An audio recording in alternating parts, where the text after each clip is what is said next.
If you've got the right marketing strategy and action plan, you can make a lot of money for your business. But what is a great marketing strategy plan for small businesses?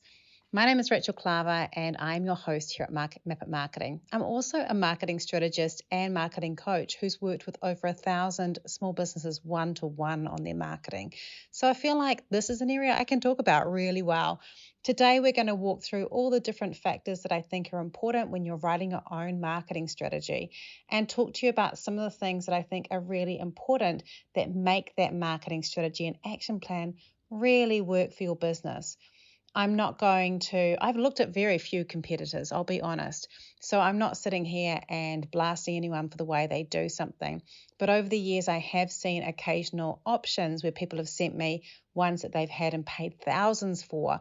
And I know what we do is quite different. So I wanted to share what I think is really important that helps you make that impact and helps you know how to take action after you've got that all-important marketing strategy. So I hope you can listen in. If you've got a marketing strategy that's gathering dust, this might be the opportunity for you to get that and make some changes to it so that you can really make a difference in your marketing over the next 12 months. Let's get started. Welcome. This is Map Marketing, and I am your host, Rachel Klaver. I love helping small business owners become more confident and more capable with their marketing. So this podcast is all here to help you do just that. It's me and the help of some great guests helping you learn new skills, new strategies and ideas. Let's jump in and get started. Hello and welcome to this episode of Map Marketing. I'm your host, Rachel Klaver, and today it's me talking to you about one of the things I most love talking about, which is marketing strategies. I work with people one-to-one, small business owners one-to-one on a marketing strategy. I generally work with only 3 to 4 clients at a time, mainly because we've changed the way we do things. So we work with people over a 6 to 8 week period. And I find if I have more than 3 or 4 people at a time, I really struggle to make sure that I'm focusing on their needs. So that might sound that our marketing strategies are horrendously expensive, but they're not. It's a part of what we do in our business. And it's more about protecting my energy levels and making sure that the customer gets a really good version. But I'm always working with about 3 to 4 small business owners, and I've worked with over 1,000 small business owners on their marketing strategies one-to-one since I've been a marketing strategist. So this is an area that I feel very comfortable to talk to you about. And I'm not doing this so that you can work with me necessarily, because obviously I only have 3 to 4 spots a week or at a time over a 6-week period to work with business owners. So, capacity issues. But I did want to talk through a little bit about why it's so important to have a marketing strategy and also just adding some bits and pieces in of what it needs to include. So we do a marketing strategy with an action plan. The reason we do that is that for a small business, having something that's just this deep marketing strategy, which can be a very beautiful thing where it goes really deep into customer research and customer behavior and all the customer journey of all the different pinpoints that you need to be doing and making sure that, let's look at all your offers and have an intense look at everything you're doing. For me, I think from what I've worked with small business owners is there's so much of the basics that we need to get right that small business owners don't understand. So we'll spend half of our time looking at all those sort of things. We'll look at, what you say you are, does it match with what you actually offer? What's your pricing like? Are you profitable? All that. We'll talk about some of the stuff soon. And then we look at all those things. And then from that, we start taking action around, does that measure up with the messaging you've got out there and do they match? And most of the time they don't. So that's where we fix things and that's where the action comes in and we start taking plans. So when we're looking at starting off with a marketing strategy, a few things you need to do before you start planning an action plan out of it, which we do both of. So the first thing that we would normally do when we're sitting down with you is we'd say, look, tell us how you describe your business. And we go through every area. We look at profitability, we look at goals, we look at how it fits in with your life. We look at your capacity. We look at whether you're paying yourself or not. We look at your offers and if they're things that you love doing or if they're at risk because you've got someone in your team doing that you can't do and what happens if they leave. We look at your HR and your structures and is there problems in there that might prevent you being able to do marketing well. We look at how much money you can put into marketing, how much time you can put into marketing. We look at things like your target audience and what they need and how they behave and what they're doing. And does that match with the offer that you've got? We look at your ideal offers. So we look at a whole lot of things around that. We do a bit of competitive research. We ask you to do a SWOT analysis because that's a really useful thing to find out where you can talk more about your strengths and try to eliminate talking about your weaknesses. So that's some of the things that we would do in that initial thing. Part of creating that marketing strategy for me is to set really realistic goals. And the goals that we're looking at, for me, they normally start around making sure that the business is growing in a way that's going to align with your life goals. So for some people, that is, look, I'm in a time of my life, I don't mind working 60 hours a week. But for most of our clients, it's, I need to have time with my children. I want to have time to do this hobby. I want to start a podcast or something like that. I want to not work holidays. I want to have a team of 5 and I only want to be working this many hours a week. So it might be something around that sort of lifestyle, or I want to go overseas. I've got a couple of clients who wanted to be able to leave their business for a month and go overseas and still have money. I've had also clients where we talk about making sure that they're paying themselves. It is amazing how many small business owners, I'll ask them, is their business profitable? And they say yes, but when I get down into it, they're not paying themselves, which means it's not really sustaining them in terms of making money enough to support you, which is kind of what the business is for, guys. So we do a lot around that because I have worked with small business owners, even with really large turnovers, that are not profitable. And I don't want to work with people that where I'm building a business that's either not profitable or is going to make you bankrupt. I don't know, call me a bad marketing strategist, but that's my line.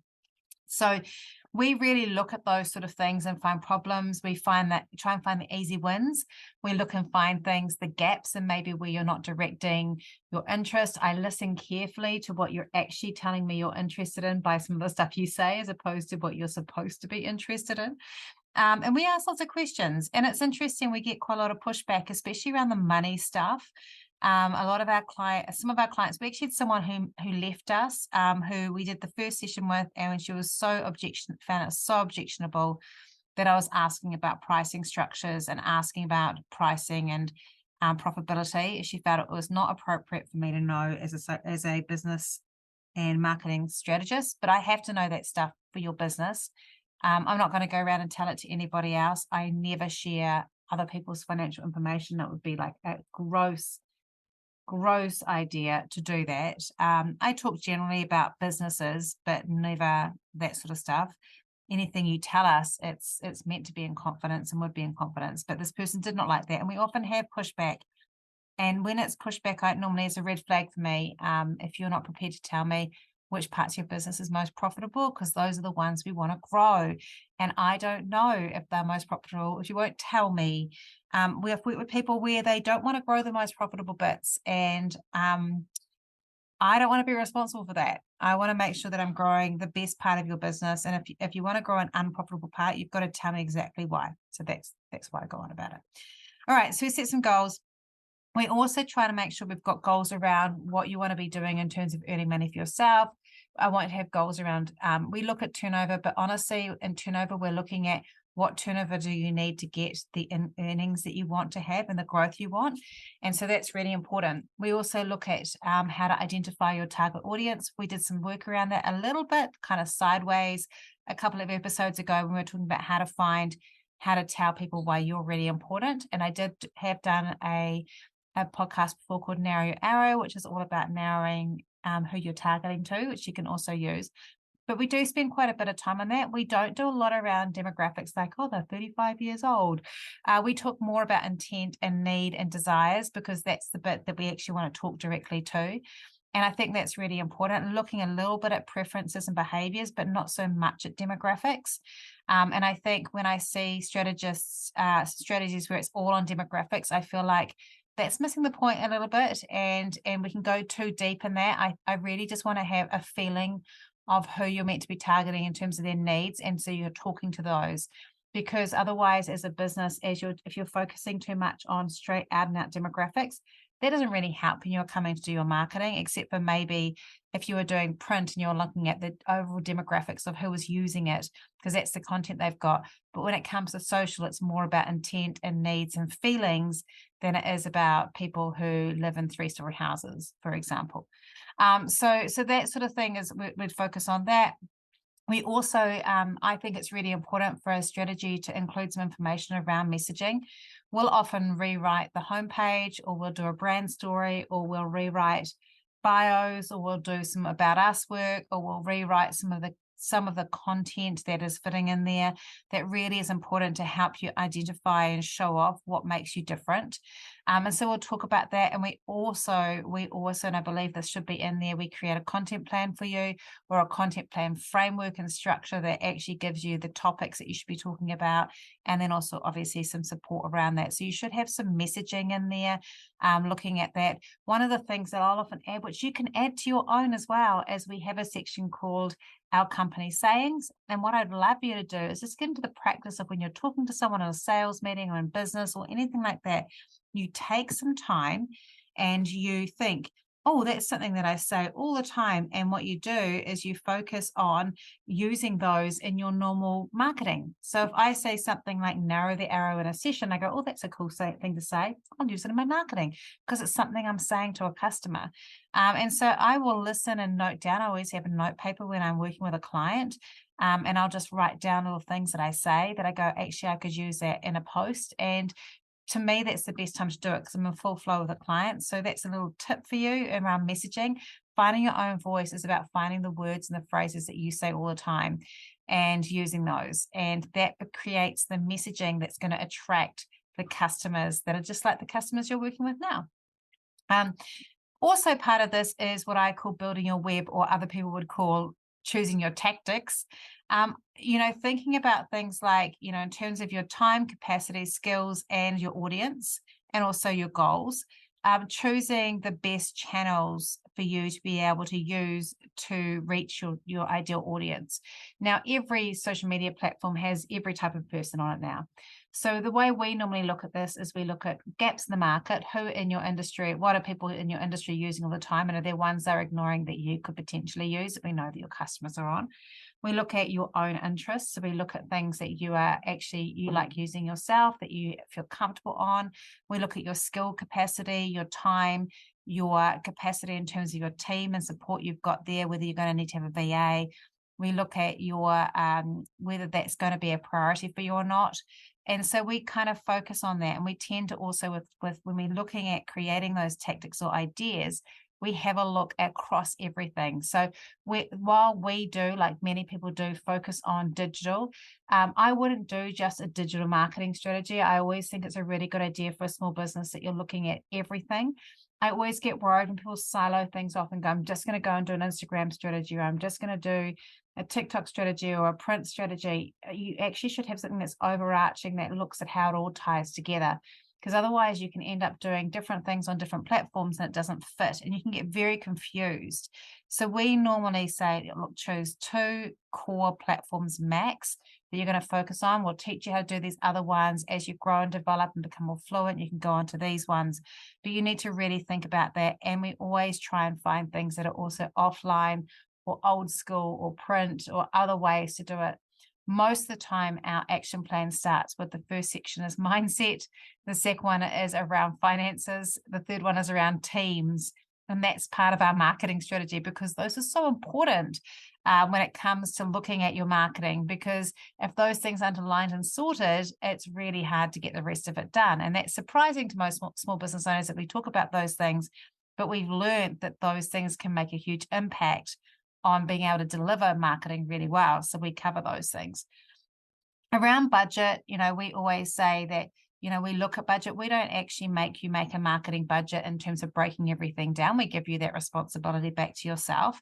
But some strategies will have like a really clear budget of this is how much you should spend. We do normally give frameworks for how much you should be spending on Facebook ads, minimums or maximums, depending on the type of business, and Google AdWords.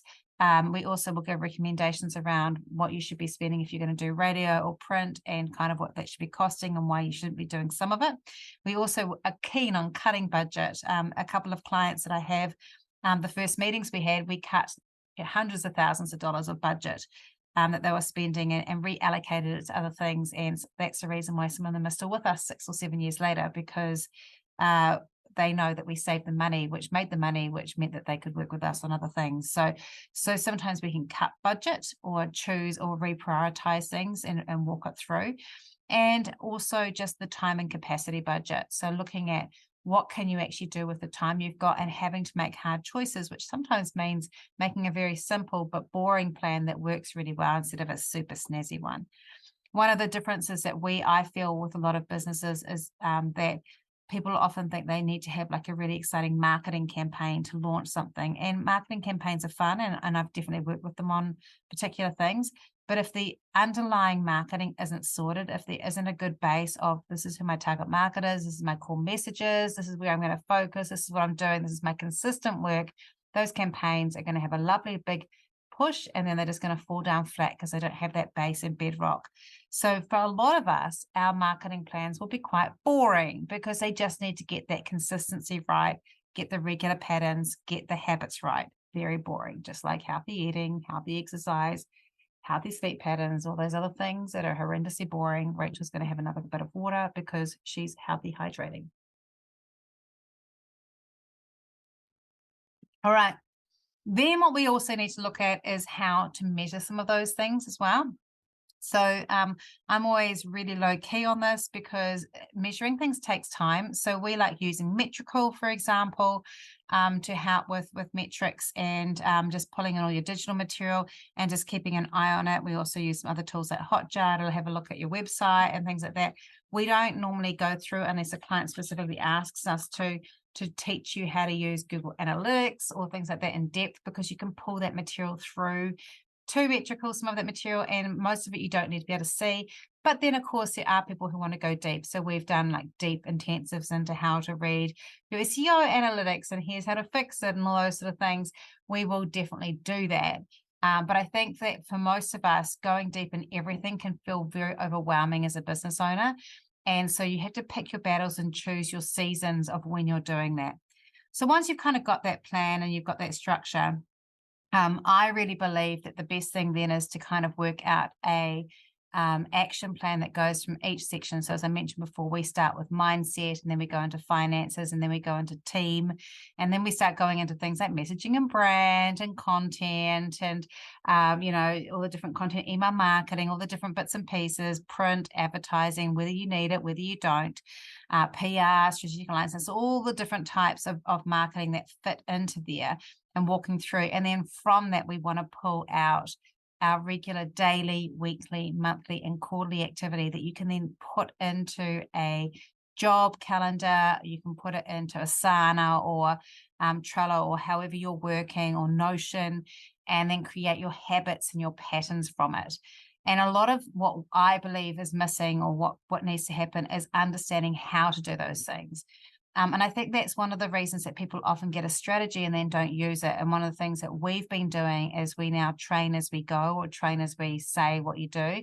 We can't train everything, but we'll prioritize and choose a couple of areas. We go, that's something you're going to do all the time. Let's go through and do it together. And now you can go away and do it. And then in our next session, we can check it. And I think that's helping people take action better. Your action plan is still a waste of time if you're not physically taking action. But here's some things I would recommend if you've got a marketing and action plan, you're not using it. Here's why I think that might have happened. Number one, it could be that everything's too top level and it's not specified down, and you need to break down those tasks. So I would break down those tasks more and make them very small in there. Number two, it could be that they are all written in jargon and you don't understand. So having someone who can help explain what's going on and how to do it.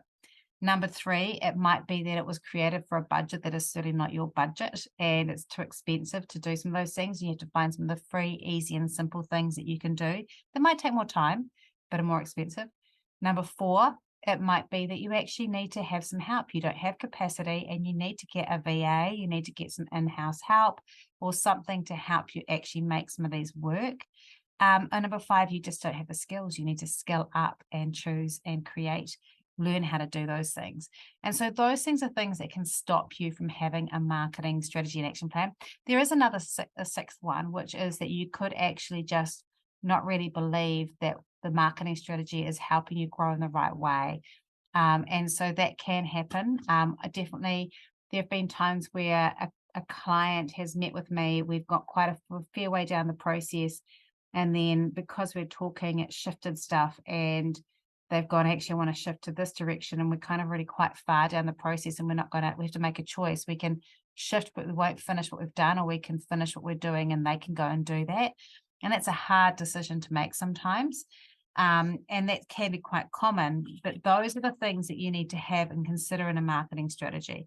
So when you're looking at having someone help you, you need to have someone who you know is going to help with all that kind of what I call the marketing proposition side, which is, identifying the target audience, identifying and checking your finances and checking the structure and your processes are all okay, checking that you know who your ideal audience is, your ideal offer, all those sort of things in there. And also checking your competitive analysis and your SWOT. So that would be part of that. And then your action plan. And in your action plan, it should be helping touch all the different parts of the customer journey, right from how to attract new people who haven't heard of you before, how to build a relationship with those people who are starting to become aware of you, how to nurture them more through lead generation, those people, and bring them closer still, how to involve sales as part of your marketing, because sales is part of your marketing, into the sales process, and then how to look after the community you've built of past customers and also of people, current customers and people that might become customers. So that whole space is what we should see in a marketing strategy and an action plan. And so if you have one that's not doing that, you might need to add some stuff in from what we've talked about. And if you have one that's doing that and it's not, consider that perhaps the blocks are to do with skill, capacity, and budget, and how you can remedy those things. And if you feel like you need to have one, come and have a chat to us. My email is rachel@identifymarketing.co.nz. And we have an online version that you can do. It's $148.75 a month for 4 months that you can do completely by yourself with 2 hours of my time one-on-one to add in, or you can come and do be one of those clients that have my 3 to 4 clients a month or at a time. Clients, you can come and see if you want to be one of those. If you are a New Zealand business, you can get up to 50% funding to work with me, and I'd love to do that. So either way, but hopefully that helps you have an idea of what should be in a marketing strategy. And hopefully you can go and make some tweaks to yours to make sure that yours is perfect. Have a great week, and I'll talk to you next week. I'd love to know what you are going to take action from this podcast today. I know that we've covered a lot of options. If you know that you need help with your marketing strategy, do come and get in contact with me. My email is rachel@identifymarketing.co.nz. If you're a New Zealand business owner, you can get up to 50% of your work funded with me to write your marketing strategy, and we do it over 6 sessions. It's a really lovely time to get to know each other and work on your business together. Also, if that's not quite in your budget, we have a DIY option, which is only $148.75 that you can do across the world, wherever you are in your own time. It's $148.75 for 4 months. Let me just make sure I get that clear. And you get 2 hours with me that you can use at any point of that journey to help write your strategy. So if you've got a low budget, but you still want to get that one-on-one support, that's the best way to do it. Otherwise, come and ask a question for free in the Map It Marketing group on Facebook. Come join, ask a question, and I can help you for free in there too. I hope that you have a great week. I'm really looking forward to talking to you next week. And until then, really look after yourself, look after your business, and take one action this week that's going to help your business grow. If you love what you heard today, be sure to hit subscribe. And if you loved this episode in particular, I'd love it if you shared it on social media. Remember to tag me in so I can say thank you. Have a great week, and we'll talk soon.